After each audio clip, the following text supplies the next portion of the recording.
자, 우리가 이제 한 주간 동안 야곱의 삶을 살펴보면서 다음 세대를 향하여라고 하는 주제로 집중 기도를 하려고 합니다. 자, 바라는 것은 우리의 기도가 우리의 자녀를 세우고 한국 교회의 미래를 세우는 그런 하나의 미랄이 되기를 바랍니다.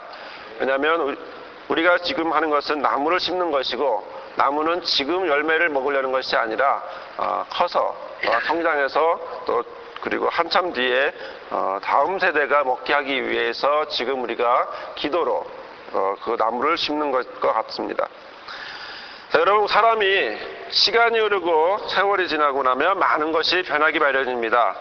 또 아이들은 키가 크고 힘이 세지죠. 자, 그러다가 키가 다 자라고 나면 위로 커지는 것은 멈추고 앞으로, 옆으로, 그리고 뒤로 커지기 마련입니다. 좀처럼 그러나 앞으로 나온 것들은 좀처럼 들어가기 힘들기 마련이죠.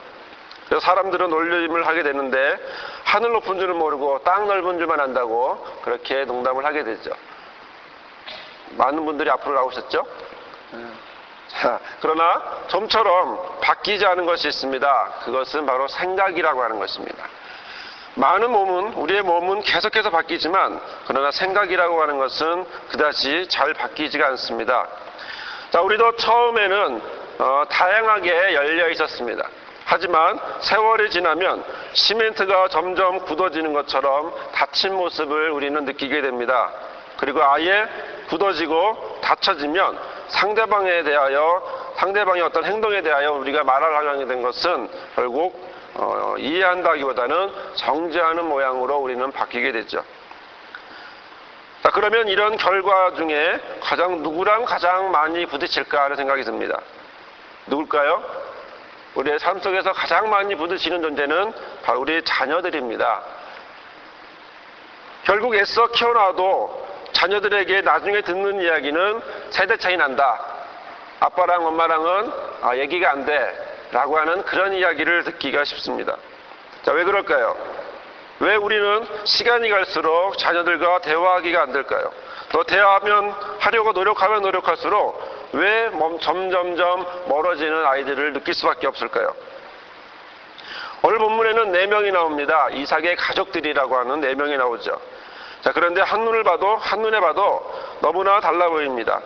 먼저 한나란 씨의 한 배에서 나온 에서라고 하는 사람은 익숙한 사냥꾼이라고 성경은 말씀하고 있습니다. 여러분, 사냥꾼이 되기 위해서는 몇 가지 기준이 필요한 것이 있습니다. 그것은 끝까지 쫓아서 달릴 수 있는 체력이 필요합니다. 중간에 멈추면 사냥꾼이 될 수가 없습니다. 또 두 번째 필요한 것이 있는데, 그것은 동물의 피를 보아도 겁을 내지 않는 용기가 필요합니다. 자, 이런 삶을 살다 보면 활동 반경도 넓어지게 되고, 그래서 본문에 나와 있는 것처럼 들판을 돌아다니며 들사람이 되는 것을 우리는 보게 되죠. 우리는 에서에 대한 이미지가 있는데, 그 이미지는 호탕하다라고 하는 이미지가 있습니다. 활달하고 다혈질이고 또 경험을 중시하는 사람이라고 하는 사실도 우리는 성경을 통해서 볼 수가 있습니다. 이 익숙한이라고 하는 말이 경험을 중심으로 한다고 하는 그런 의미가 있기 때문에 그렇죠. 그리고 왠지 예서를 상상해보면 굉장히 딱 앞에 만약에 에서가 있을 것 같다. 그러면 가냘픈 사람이라기보다는 그 육체미 선수 같은 그런 생각이 들 수가 있습니다. 자, 그럼 이런 에서를 과연 누가 좋아했습니까? 아버지 이삭이 좋아했습니다. 자, 본문은 이삭은 에서의 사냥한 고기를 좋아하므로 그를 사랑하고 라고 하는 말씀으로 되어 있습니다. 말씀을 어떻게 보면 왠지 이삭이 아무 생각 없이 음식만 좋아하는 식탐가라고 하는 그런 생각이 듭니다. 하지만 이 말을 직역을 하면 이삭은 에서를 사랑하였다. 왜냐하면 그의 입안에는 사냥거리가 있었기 때문이다 라고 되어 있습니다. 이는 에서가 사냥을 하고 그 사냥한 그 고기를 이삭에게 가져다 주었다라고 하는 사실을 볼 수가 있습니다. 자, 이삭은 그것 통해 아들의 효도를 받았고 또 아버지는 그것을 통해서 즐거움을 얻었다라고 하는 사실입니다. 여기서 우리는 이삭이 얼마나 에서에 대한 사랑이 있음을, 또 장자에 대한 기대가 있음을 우리는 보게 됩니다. 단순히 음식거리를 주었기 때문에 사랑하는 것이 아니라 어떤 한 아이가 아버지에게 와서 뭐 하나를 줄 때 바로 그것이 아버지는 그냥 받는 것이 아니고 기쁨으로, 또한 정말 다른 의미로 받는 것처럼 똑같은 그런 의미가 되겠죠. 또 게다가 에서를 보면 호탕함을 가지고 있습니다. 우리가 알다시피 이삭이라고 하는 사람은 그렇게 호탕한 사람이 아닙니다. 아버지 독자로 태어나서 또 애지중지 자랐고, 또 그리고 여러 가지 성경을 볼 때 그렇게 적극적으로 먼저 싸우고 나가고 이런 사람이 아닌 조용한 사람인 것을 우리는 보게 됩니다. 자, 그런 이삭에게 있어서 아마 에서의 호탕함은 굉장히 부러움의 대상이었을 거라는 사실이죠. 사람은 자기의 반대인 성향에 있는 사람들을 많이 부러워하는 경향이 있기 때문에 그렇습니다. 그렇기 때문에 이삭은 더욱 에서를 사랑하게 되고 더욱 그 관계에는 밀착관계에 친밀관계를 넘어 밀착관계까지 흐르게 되죠. 자, 그러나 이삭을 더 닮은 사람은 에서가 아닙니다. 오늘 성경을 보다시피 이삭을 더 닮은 사람은 야곱이라고 하는 사실이죠. 야곱에 대한 성격을 우리는 성경에서 종용이라고 하는 표현으로 볼 수가 있습니다. 이 종용이라고 하는 것은 에서를 표현한 익숙한이라고 하는 말과는 전혀 다른 의미를 갖고 있습니다. 대조적인 표현이죠. 차분한, 그리고 온건한이라고 하는 의미를 갖고 있습니다. 형의 활동 반경과는 달리 그는 장막이라고 하는 집 주변을 거닐고 있습니다. 또 우리가 알고 있다시피 이 야곱에 대하여 상상을 하면 에서는 굉장히 커 보이지만, 그러나 야곱이라고 하는 사람은 그렇게 커 보이지 않는 마치 왜소한 그런 느낌을 받게 되어 있습니다. 자, 그런 아들, 아버지로부터 따돌림을 당하는 아들, 바로 그 아들은 바로 어머니의 사랑을 받을 수밖에 없습니다. 어머니는 그 아들을 더 집착하게 되고 더욱 사랑하게 되고, 또 밖으로만 돌아다니는 씩씩하다 못해 거칠기만 하고, 또 축복기도 위에 아들을 동생을 죽이려고 하는 그런 큰아들, 또 결혼도 마음에 들지 않도록 또 자기 마음대로 해버리는 그런 큰아들에 비해서 작은 아들은 너무나 순종적이고 온순하고 또 자기 말을 잘 듣고, 또 그래서 더욱 애정과 관심을 쏠 수밖에 없는 그런 모양의 가정의 모습이 되었습니다. 아마 리브가는 이런 고민을 하지 않았을까 싶습니다. 독자로 자란 남편, 또 한 단적인 모습으로 볼 때 에서에게 축복 기도를 할 때 전혀 상의도 없이 일방적으로 하는 남편, 바로 그런 모습을 보면서 얼마나 화가 났을까. 자기는 뭔가, 지금 시대로 말한다면 자기는 뭔가라고 하는 그런 생각을 했겠죠. 자, 그러다 보니 결국 점점점 남편에 대한 사랑은 반대로 아들에 대한, 둘째 아들에 대한 사랑으로 커질 수밖에 없습니다. 자, 그런데 이들은 한 가족입니다. 전혀 성격과 성향이 다른 네 사람이지만, 그러나 한 지붕 안에 사는 네 사람입니다. 아버지는 운명할 때 주어야 될 축복 기도를 미리 주려고 하고, 또 이를 몰래 들은 어머니는 아들에게 그 아버지의 축복을 넘기려고 아버지를 속이게 만들고, 또 둘째 아들은 축복 기도를 가로채고, 또 큰아들은 죽이려고 하는 그런 한 지붕 안에 있는 네 가족이었습니다. 자, 그러면 과연 이렇게 서로 다르기 때문에 이 가정은 어떻게 돼야 될까요? 당연히 깨져야만 할까요? 아니면 고난을 당할 정도로 망가져야만 할까요? 하지만 이들에게는 공통점이 하나 있었습니다. 한 가지의 공통점이 있었습니다. 그것은 바로 모두가 하나님 앞에 있지 않았다라고 하는 사실입니다. 어느 누구도 이런 모든 과정 속에서 하나님에게 물어보았다는 말은 성경에 없습니다. 자기중심적이었고, 자기가 원하는 대로였고, 관습적이었고, 자기 마음대로 하는 것을 우리는 보게 됩니다. 그 결과 야곱은 나가지 않아도 될 집을, 나가지 않을 수 있었던 집을 수십 년 동안 나가 있어야 됐고, 다시는 어머니를 만날 수 없는 그런 모습이 결과가 나왔습니다. 또 외삼촌 라반에게 가서는 속고, 또 형이 무서워서 떨 수밖에 없는 그런 야곱의 모습으로 살아갈 수밖에 없습니다. 하지만 그 결과를 미리 알았다면, 만약에 이들이 이렇게 될 거라고 하는 사실을 미리 알았다면, 우리들처럼 성경을 읽어서 그 내용을 많이 알았다면 아마 그들은 그렇게 하지 않았을 것입니다.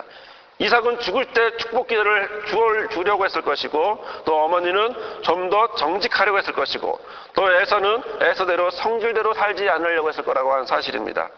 또 야곱은 하나님 앞에서 하나님의 시기를 기다리려고 했다라고 하는 사실이죠. 자, 그러면 이삭의 가정은 하나님 앞에서 무엇을 했어야 할까요? 우리 가정과 연결시켜 생각해 보면 과연 무엇이 필요했을까요? 첫째로 가정은 가족의 다양성을 인정해 주어야 합니다. 4명 모두가 똑같지 않았던 것처럼 가정은 각자 주어진 가족의 식구들의 바로 다양성을 인정해 주어야 합니다. 이 말은 이해하라는 말이 아닙니다. 이 말은 무조건 받아들여라 라고 하는 말이 아닙니다. 우리는 이해라고 하는 말에 함정이 있는 것을 모를 때가 있습니다. 그것은 그래, 내가 널 이해하니까 이렇게 하는 게 좋겠어 라고 강요하는 부분이 있기 때문에 그렇습니다. 자, 그러기에 인정이라고 하는 것은 가족에 대하여 있는 그대로 받아들여주고 그리고 안아주고 그리고 보다듬어주고 감싸주어야 하는 것입니다. 이 인정을 가장 많이 하신 분이 바로 우리 주님이십니다. 우리가 보기엔 정말 별 볼 일 없는 그런 제자들입니다. 하지만 예수님은 실수 많고 부족하고 그리고 모든 것이 엉성한 바로 제자들을 끊임없이 격려해 주었습니다. 또 위로해 주었습니다. 또 그를 섬겨 주었습니다. 그들의 가능성을 믿어주었고 불가능해 보이는 모든 것 가운데 위대한 꿈을 주셨고 3년 동안 데리고 다니시면서 함께 하시면서 그들을 훈련시키시며 그들에게 능력을 주시고 마지막에는 성령까지 주셨습니다. 자, 우리는 판단하고 야단치고 한계를 끄고 너 왜 그거밖에 못해? 라고 우리는 자녀들에게 이야기하지만 그러나 우리 예수님은 그래서 우리는 너무나 바쁜 그런 경향을 보이지만 그러나 우리 예수님은 전혀 다른 모습을 보이고 있기 때문에 그렇습니다. 자, 두 번째 가정은 편협이나 강요를 하지 말고 넓은 울타리가 되어 주어야 합니다. 부모는 자녀에게 편협하거나 강요하기 쉽습니다. 나는 이렇게 살았지만 너는 그렇게 살지 말아라. 내가 보기에 이 길이 가장 좋은 길이야 라고 말할 수 있습니다. 하지만 그 자녀들은 어디에서 이런 생각을 하냐면 그 자녀들은 바로 내 소유라고 하는 입술은 하나님의 선물이야 라고 고백하지만 그러나 마음 깊숙이에는 내가 데리고 인도해 주어야만 할 그럴 존재로 생각하고 또 어떻게 키워야 할까 잠 못 자고 고통스러워하는 그런 대상으로 생각하고 있다라고 하는 사실입니다. 아이들의 생각은 어머니가 아버지가 닫아놓을 수 있습니다. 아이들의 생각은 부모님이 막을 수 있습니다. 빌모아라고 하는 사람이 이렇게 말합니다. 한 나라의 운명은 그 나라 시민 중에 25살 미만의 사람들의 사고에 달려있다. 앞으로 미래는 지금 25살 미만의 아이들이 책임집니다. 우리는 이 사회를 이끌어갈 뿐이지 그 사회가 계속해 나갈 수 있도록 그리고 그 나라가 앞으로 계속 이어갈 수 있게 해주는 것은 바로 25살 우리 어린 자녀들이 그것을 책임지게 되어 있습니다. 이런 그들에게 넓은 울타리를 마련해 주는 것 바로 그냥 바라보는 대상으로서 어떤 좁혀지지 않도록 우리 어머니와 아버지로서 부모로서 넓은 울타리를 마련해 주고 그들이 좁아지지 않도록 해주는 것이 필요합니다. 함께 가야 할 친구가 함께 가야 할 동료들이 함께 가야 될 웃으면서 함께 가야 될 친구들이 지금은 적이 되었고 또 딛고 일어서야 될 발판이 되었습니다. 대학을 가기 위해서 노트 한 번 빌려줄 수 없는 그런 시대가 되었습니다. 아이들을 좁은 아이로 편협한 아이로 공부 잘하면 다 된다라고 생각하지만 그러나 편협한 아이로 만들고 있습니다. 세상이 넓다라고 하는 사실을 알려주지 않고 네가 입고 있는 바로 그 상황만 좁은 우물만 그리고 좁은 우물 안에 있는 개구리만 되라고 우리 모습이 그런 모습을 하고 있다는 사실을 우리는 뉘우치고 또한 회개해야 할 부분입니다. 세상이 넓다라고 하는 사실, 세상이 크다라고 하는 사실을 우리는 알려줘야 합니다. 자, 이를 위해서 우리는 점수만을 위한 공부, 하나만을 편협시키는 그런 공부를 그들에게 강요해서는 안 됩니다. 오히려 반대로 수학 공부 하나, 오히려 영어 단어 하나 외우려고 하는 그런 모습보다는 세계의 역사를 읽고 위인을 알고 또 문화를 읽을 줄 알아야 하는 그런 모습으로 우리 자녀들이 키워져야 됩니다. 부모님과 여행을 많이 하는 것도 좋습니다. 또 혹시 자녀들을 다음 세대의 지도자로 키우고 싶다면 하나밖에 보지 못하는 사람으로 키우지 않는 것이 가장 좋습니다. 문이 열릴 줄 알고 또한 자유로운 자, 또 진리 안에서 말씀 안에서 자유로운 자, 바로 그런 자녀가 되도록 하셔야 우리 자녀는 나중에 다음 세대를 이끌어갈 지도자가 될 수 있습니다. 될 수 없는 집은 떡잎도 한다고 하지만 그 떡잎을 밟는 존재들이 될 수 있다고 하는 사실입니다. 여러분, 훌라후프를 돌리는 방법을 여러분 아실 것입니다. 훌라후프를 돌기 위해선 무엇을 해야 됩니까? 돌리기 위해선 일정한 거리를 두어야 돕니다. 아무리 훌라후프가 좋아서 갖다 붙여놓는다고 해도 그러나 먼 부분이 있고 가까운 부분이 있습니다. 모두 다 가까울 수 없습니다. 일정한 넓이를 해주어야 바로 훌라후프를 도는 것처럼 우리 자녀들도 넓게 그리고 멀리 자유롭게 놀수록 그 자녀들은 더욱 신앙 안에서 하나님의 진리 안에서 자유로워질 수 있고 또한 성장할 수 있습니다. 그러면 오늘 우리는 이렇게 기도하시기 바랍니다. 주님, 우리의 시각을 바꿔주옵소서. 다음 세대를 향한 우리의 시각을 바꿔주옵소서. 내 중심이 아닌 하나님의 중심으로, 하나님의 방법으로 또한 인정하며 여유를 갖고 돌봐줄 수 있는 우리들이 되게 해달라고 기도하시길 바랍니다.